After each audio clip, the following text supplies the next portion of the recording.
Bafundzi base-Gauteng, Free State, Mpumalanga, Limpopo kanye nase-North-West bayobe kucala ukuthi babuyele etikoleni njengoba babuyela kuleli viki lelitawu ngalesithathu umhla ti-12.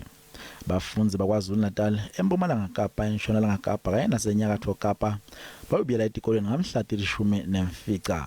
We believe that it's all systems go.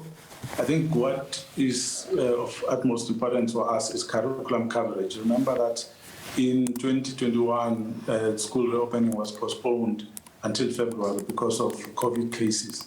But this time, we believe that we'll be able to start in time and be able to cover the entire work that's in the curriculum schedule for this year. Mhlanga uthi kufaka abafundzi etikolweni ngemalanga ekugcina ngiyo inkinga lekhona lebukene naleli tiko njalo uma kucala umnyaka.